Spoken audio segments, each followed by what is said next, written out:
स्वतंत्र भारताची न्यायव्यवस्था जी महामानव विश्वभूषण परमपूज्य डॉक्टर बाबासाहेब आंबेडकर यांच्या संविधान आणि घटनेनुसार बांधलेली आहे. आणि ही संविधान घटना नियमावली पाहता एवढी स्ट्रॉंग आणि मजबूत आहे, त्याच्यामुळे आपला भारत देश एकसंघ आहे.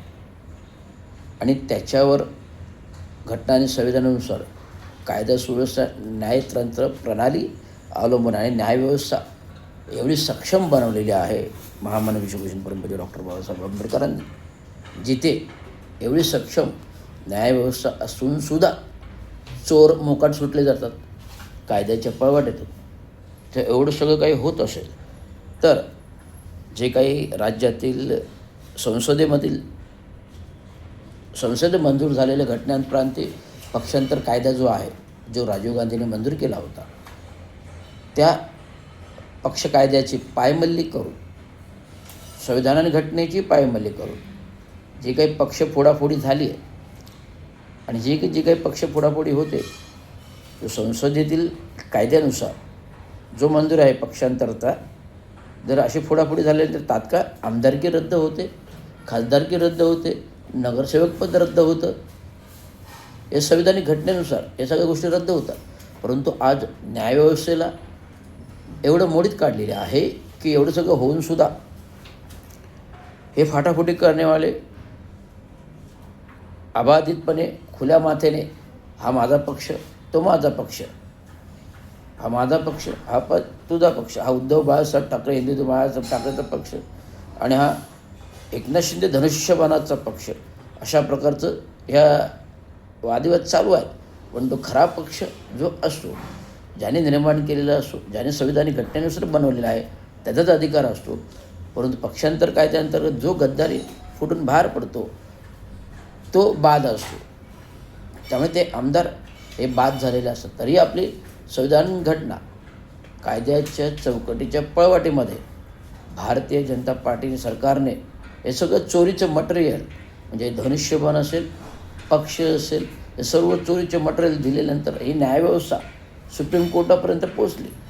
आणि हे न्यायव्यवस्था लढणारे असीम सरोदे हे सर्वोच्च न्यायालयातले वकील शिवसेना पक्षाची केस लढत आहेत. आणि लढता असा एक क्लू शोधून काढला, ज्यावेळेस महाराष्ट्र राज्याचे राज्यपाल नव्हते आणि राज्यपाल नसताना आणि फालतू शब्द जर वापरला तर फालतू हा शब्द काही गैर नाही आहे. मी माझ्या भाषेत बोललो तर गैर नाही आहे. आपण सहज गती भाषेमध्ये एवढ्या घाणेरड्या शिव्या देतो, सहज बोलता लोक एवढ्या घाणेरड्या शब्दात शिव्या देतात बोलण्यामध्येही. तर हा फालतू शब्द हा त्याच्या किरकोळ आहे. आणि फालतू बोलण्याने जर एखाद्या वकिलाची सनद बंद करायची असेल, 3 महिन्याचे सस्पेंड करायचे असेल, तर देशाच्या कायदा सुव्यवस्था जे काही नियमबाह्य गोष्टी चालू आहेत, देशाच्या कायदा सुव्यवस्था जे काही नियमबाह्य गोष्टी चालू आहेत, ते तात्काळ ह्यांनासुद्धा बॅन केलं पाहिजे. जे गद्दार पक्ष आहेत त्यांना पण बॅन केलं पाहिजे. संविधान आणि घटना अशी सांगते, नियमावली अशी सांगते, जे असे गद्दारी करून गेलेले आहेत, खोटे पक्ष म्हणून ते बॅन केले पाहिजेत. त्यांचं सगळं पक्षपाती धोरणच बॅन केलं पाहिजे असं संविधान घटना म्हणते, मी म्हणत नाही आहे.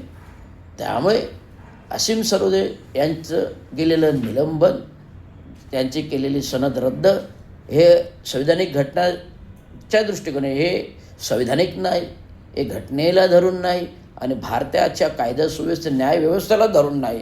जे कोणी बार कौन्सिल व्यवस्थेने केला असेल तर हा आतल्या दरवाजाने पैसा घेऊन केलेला, सरकारकडून पैसा घेऊन केलेला कारभार आहे. त्याला माझा तीव्र शब्दात निषेध आहे. एवढं सांगतो. संविधान रक्षक, कायदा रक्षक, आरक्षण रक्षक, विल्पांतर, महाराष्ट्राचा सिंह, भारताचं रक्षक आणि भारताचं अग्नेयास्त्र, अशा प्रकारचं हे रवींद्र शिंदे एस रविराज, महाराष्ट्र म्युनिसिपल कर्मचारी युनियन प्रदेश अध्यक्ष, महाराष्ट्र ऑल इंडिया कामगार सेना, स्टेम प्राधिकरण युनियन, अभियंता असोसिएशन युनियन, परिवर्तन कामगार सेना नाशिक आणि महाराष्ट्र राज्य एस टी महामंडळ कर्मचारी आणि महाराष्ट्र पोलीस कर्मचारी मंडळ आणि सर्व संघटनात्मकचे प्रदेशाध्यक्ष आणि राष्ट्रीय अध्यक्ष स्वतंत्र मजूर कामगार पक्ष स्थापित डॉक्टर बाबासाहेब आंबेडकर 15 ऑगस्ट 1936 ह्या अनुषंगिक आज स्वतंत्र मजूर कामगार पक्ष येत्या निवडणुकीमध्ये पक्ष म्हणून लढत आहे आणि भ्रष्टाचारांना कायदा सुव्यवस्था मोडणाऱ्यांना भ्रष्टाचारांना गाडण्यासाठी आज स्वतंत्र मजूर कामगार पक्ष महानगरपालिकेमध्ये निवडणुकीपासून सुरुवात करत आहे. जर निवडणुकीपासून सुरुवात केली तर महाराष्ट्र राज्यातला भ्रष्टाचार आपल्याला सुधारायचा आहे. स्थानिक महानगरपालिकेमधला भ्रष्टाचार गाडला तरच महाराष्ट्रातला भ्रष्टाचार सुधारेल. आज महाराष्ट्र सरकारची तिजोरी रिक्त आहे. एक कोणाला पगार द्यायला पैसे नाही. महानगरपालिकेची पण तिजोरी रिक्त, पगार कोणा. परंतु या भ्रष्टाचारी सरकारच्या विकास प्रकल्प चालू आहे. त्यामुळे ह्याच्या सगळ्यांना प्रकारावर बंदी आणण्यासाठी महानगरपालिकेमध्ये स्वतंत्र मजूर कामगार पक्ष हा BJPच्या मैत्रीपूर्व लढतीत सत्तेत येण्यासाठी तयार आहे. तर आज चलूया, निवडणूक घडवूया. धन्यवाद.